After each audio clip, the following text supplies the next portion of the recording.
bahagia. Ya, baiklah anak-anakku semua, hari ini kita bisa berjumpa kembali untuk belajar bersama ya. Oke, hari ini yang tidak masuk siapa? Ya. Baik anak-anakku semua, seperti biasa sebelum pembelajaran kita berdoa dulu.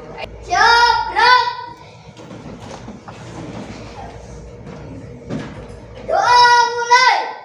Bismillahirrahmanirrahim. Asyhadu an la ilaha illallah wa asyhadu anna Muhammadar Rasulullah. Raditu billahi rabban wa bil islami dinan wa bi Muhammadin nabiyyan wa rasulah. Rabbi zidni ilman nafi'an warzuqni fahman bi rahmatika ya arhamar rahimin. Amin ya rabbal alamin. Beri hormat. Selamat pagi Bu Ani. Syukur. Baik, terima kasih Mas Naufal.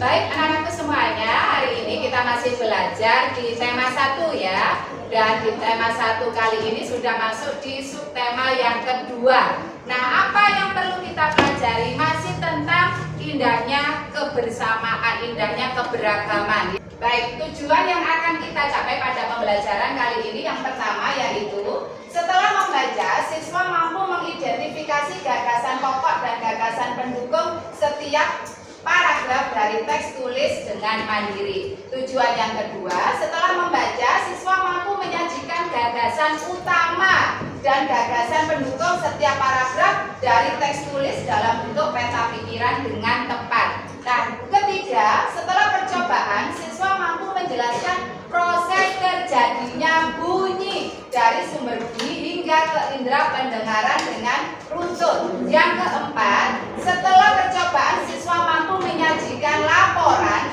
tentang proses terjadinya bunyi dari sumber bunyi hingga ke indera pendengaran dengan sistematis. Yang kelima, setelah diskusi dan juga membaca, siswa mampu menjelaskan pengalaman sikap toleransi dan kerjasama antar teman berbeda agama sebagai identitas bangsa Indonesia dengan sistematis.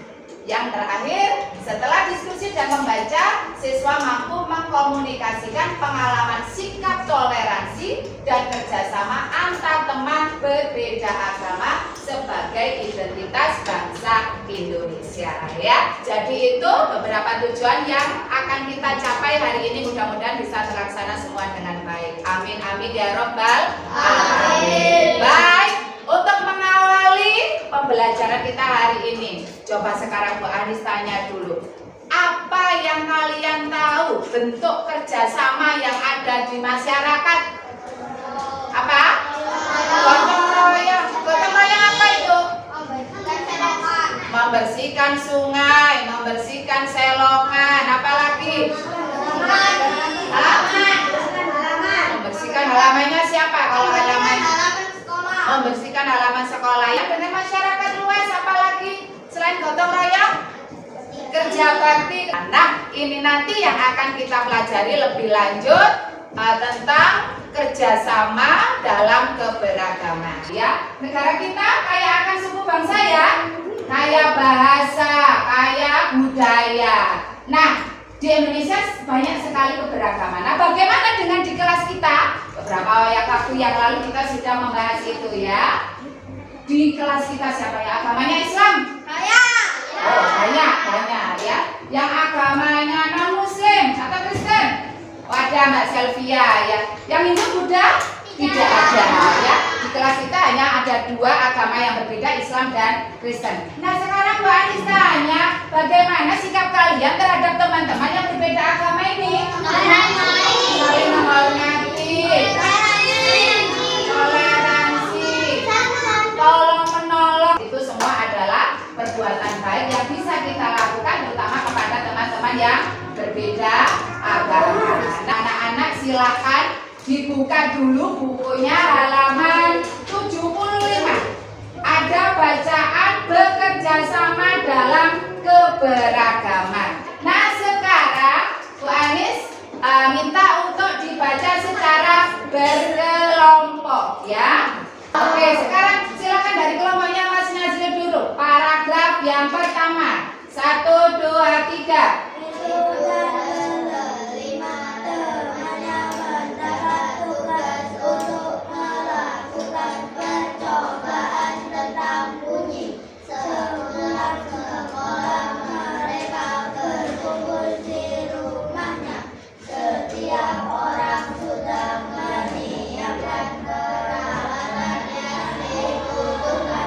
Oke, putar. Saat percobaan akan dimulai, tiba-tiba terdengar azan. Siti dan Yudin meminta izin teman-temannya untuk sholat. Teman-temannya mengizinkan mereka untuk melakukan ibadah. Coba sekarang siapa yang masih ingat tentang gagasan pokok? Apa gagasan pokok? Intisari pada sebuah paragraf. Kalau gagasan pendukung? Kalimat yang menjelaskan gagasan pokok. Iya, kalimat yang menjelaskan gagasan pokok. Anak-anak akan mencari ya gagasan pokok dan juga gagasan pendukung dari tiap paragraf bacaan tersebut. Siap?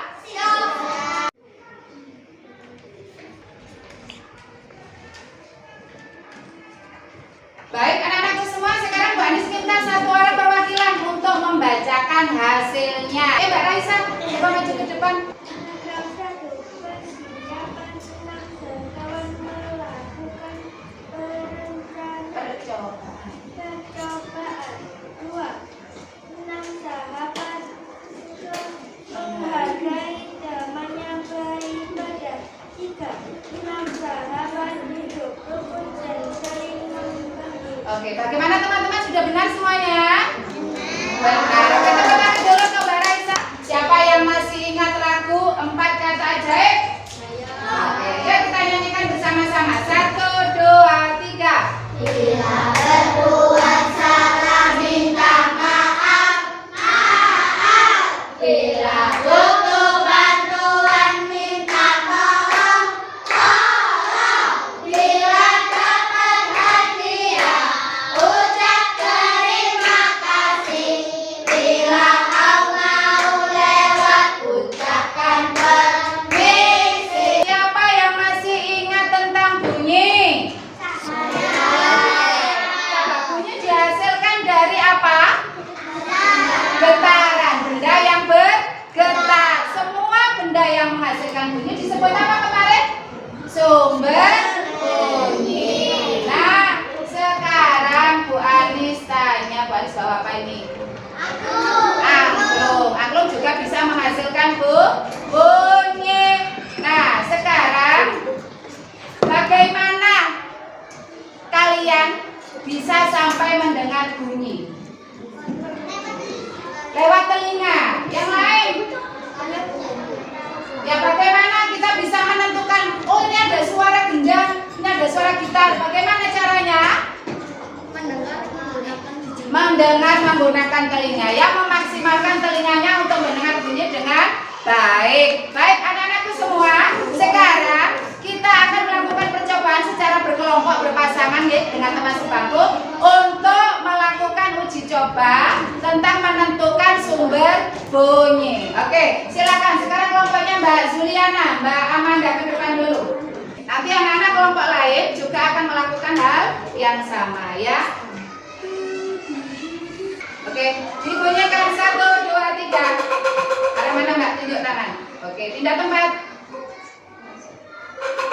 Mana? Oke, mundur ke sana. Terserah Mbak. Mana Mbak?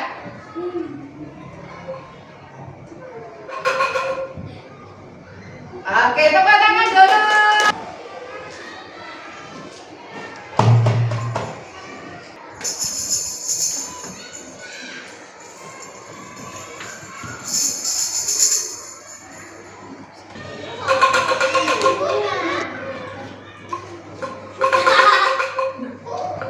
Nah, baik, anak-anak tadi sudah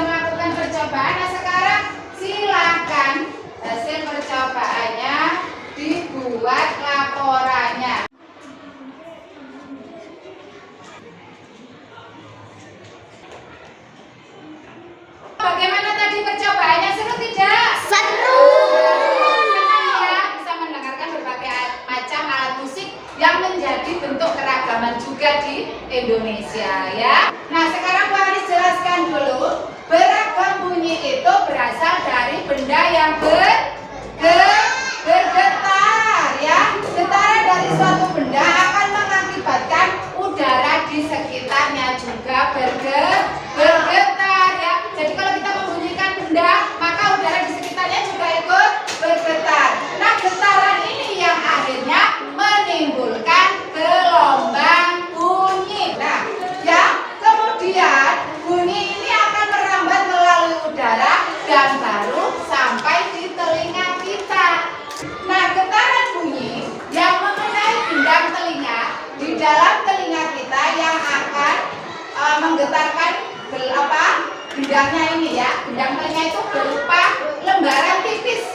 Kalau tahu beduknya masjid, nah ada selaputnya seperti itu. Beduk masjid kalau dipukul kan bergetar baru keluar bunyinya. Betul tidak? Betul. Ya.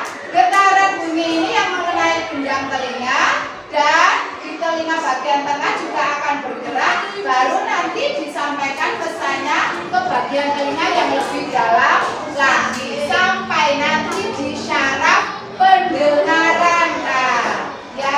Nah dari saraf pendengaran ini akan dikirim pesannya ke otak, baru otak memberi respon. Kita lanjut kembali berbicara, berdiskusi tentang kebersamaan, indahnya kebersamaan, indahnya keberagaman ya. Nah, ya kalian tahu sendiri di kelas kita saja sudah berbagai macam keanekaragaman. Bagaimana di Indonesia ya? Indonesia dengan ragam suku bangsanya, bahasanya, pakaian adatnya, makanan tradisionalnya dan lain sebagainya. Bagaimana kita harus bersikap terhadap perbedaan itu? Saling menghormati, saling menghargai, saling bekerja sama ya. Tidak boleh saling menyakiti satu sama lain. Silakan dibuka bukunya halaman 83 ya. Silakan dibaca dalam hati ya. Setelah itu diskusikan dengan teman sebangku. Nilai kerjasama apa yang bisa kalian ambil dari bacaan tersebut ya. Kalau sudah, sekarang Bu Anis akan bagikan tugasnya. Anak-anak silakan dijawab secara berkelompok. Hari ini kita sudah belajar apa? Gagasan buku. Tentang apa tadi? Sumber bunyi. Bagaimana kita bisa sampai mendengar bunyi. Terus yang terakhir tentang bekerja sama dalam keberagaman. Nah menurut kalian mana materi yang paling susah diterima? Sudah bisa semua? Apa yang akan kalian lakukan supaya nanti bisa tetap ingat terus dalam pembelajaran ini? Apa yang bisa kita simpulkan hari ini? Yang pertama, gagasan pokok merupakan intisari dari sebuah paragraf. Gagasan pendukung merupakan kalimat-kalimat yang menjelaskan gagasan pokok. Ayo Mbak Nawang. Yang berikutnya, bagaimana kita sampai bisa mendengar bunyi? Ternyata dari benda yang bergetar menghasilkan bunyi bisa menggetarkan udara. Dari udara ini bunyinya akan merambat hingga sampai ke telinga. Di telinga menggetarkan benda telinga sampai menggetarkan bagian-bagian telinga yang ada di dalam sehingga sampai pada saraf pendengaran dan dilanjutkan ke otak. Maka dari otak merekam, bisa mendeteksi itu suara gitar, itu suara kecrek, itu suara gendang dan lain sebagainya. Nah, yang terakhir ternyata kita penting untuk bekerja sama dalam keberagaman. Boleh tidak kita membeda-bedakan dalam bekerja sama? Tidak.